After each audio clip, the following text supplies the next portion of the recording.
The Madman! Da-na-na-na, da-na-na-na. Play epic music here. Da-na-na-na. We have Raid Boss Onyxia, the final card revealed in Onyxia's Lair mini set. 10 mana, 8/8 dragon. Rush, immune while you control a whelp. A battle cry, summon 6/2/1 whelps with Rush. Wait a second. It's a 10 mana card that doesn't win you the game or something. Wait a second, this card is useless. But for real for a moment, the card does basically kill two things. Onyxia kills a guy, your whelps kill a guy. You probably still have some whelps left around. Your opponent's got to deal with those before they deal with Onyxia, unless they have some AoE removal. It does have some fast effects, so it's not just a big, slow, dumb minion. So there's some possibilities here. Most notable would probably be Ramp Druid, which actually can get to 10 mana and could use perhaps this big effect. More likely it'll be useful if there's many decks out there running big minions, because then Onyxia is a play her, kill two big minions, and still have a mega threat out. Fun combo, by the way, which actually might see play. Raid Boss Onyxia, Provoke!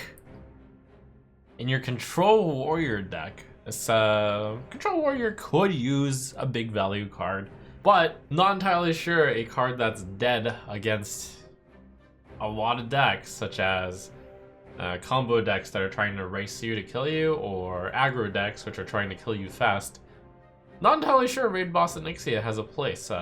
She is the classic value card. Maybe in the next expansion after the set rotation. So, immune while you control whelp is a good segue into Druid's Scale of Onyxia. 7 mana, fill your board with 2/1 whelps with Rush. So that is 14/7 in stats, and it's like 14 damage split among minions. I look at this and I go kinda, meh. 2 overkill against aggro decks. Not really useful against decks that don't have very many minions, such as combo decks. You play it, and then you could get answered very efficiently with a low damage AoE card. But worth mentioning that these types of whelps and many other whelps will keep Raid Boss Onyxia immune as well. And no, I don't believe you should build a deck around Onyxia. Hey, this is a card that could summon Onyxia, although if you summon Onyxia, that's not very good. It's just a 8/8 with Rush. Drakefire Amulet, 10 mana, tradable, fire spell, discover 2 dragons, summon them. Now this is a big spell. This is a big spell.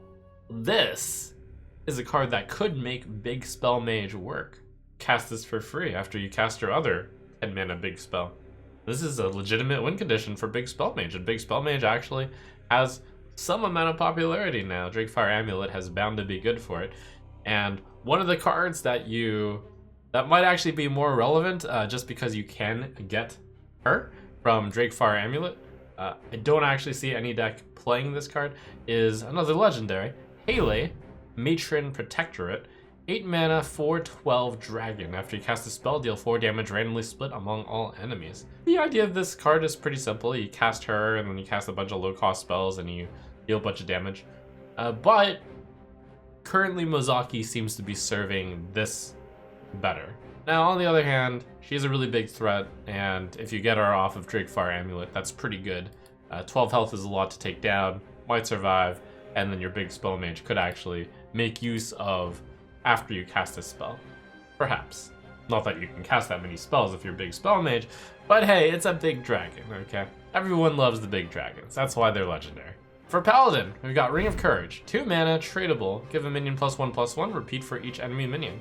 This would be good if it managed to hit while your opponent had 3 enemy minions. Kinda tough to pull that off because you're probably playing it on a low cost card, or you're behind and then you play a slow Ring of Courage. I don't really see this working. There's a lot of decks out there which don't have very many enemy minions. You are setting yourself to get 2 for 1 with this card. Notably, cards that are reactive but aren't like actually removal are pretty tricky to use. This one is reactive based on the number of minions your enemy has, which you certainly can't control. For Priest, you got Horn of Wrathion, 3 mana, draw a minion. If it's a dragon, summon 2/2/1 whelps with Rush. It actually seems like Priest has the most Dragon synergy, which makes sense. Dragon Priest used to be a archetype. So you start to see there's some possibility that you run your Dragon Priest deck with Horn of Rathions. You put in the other powerful Dragon Revealed, Light Maul, Nether Drake, and you put in a bunch of spells. Very efficient card if you do draw a dragon. 3 mana, 2/2/1s with Rush, and draw a card, and tutor for the dragon as part of that draw. That's pretty interesting. It's a definite downside that wasn't a holy or a shadow spell. Doesn't count for Light Maul. Probably not going to be played, but cool to think about. Legendary for Priest, it's Mida, Pure Light, 6 mana, 4/6, Divine Shield, Lifesteal, Death Rattle, shuffle a fragment into your deck that resummons Mida when drawn. Back in my day, Sunwalker was 6 mana, 4/5, Divine Shield, Haunt. Now this doesn't have Taunt, that's a big deal, but it does have Lifesteal.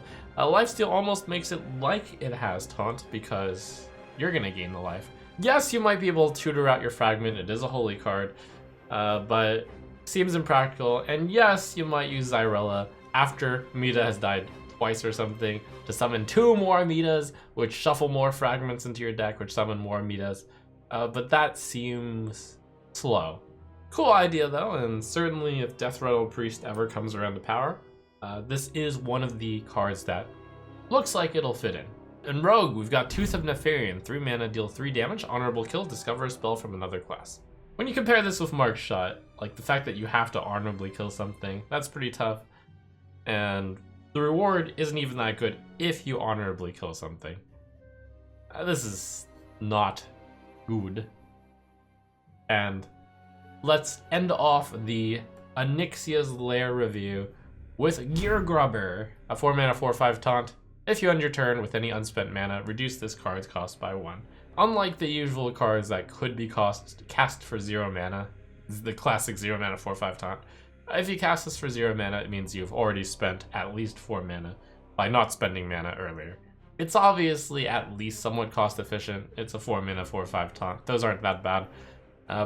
With upside, well, the problem is the upside isn't very high. I don't see any deck running this. Most of the reason why you would want to buy a mini set is for the 4 legendaries in it, but that's only if you really want the legendaries. And when I look at these 4 legendaries, I'm like, will these see play? I kind of don't think so. These are all value cards, these are all slow cards. You're gonna get run over, you're gonna get comboed out of the game. There are strong cards in this expansion, definitely worth crafting.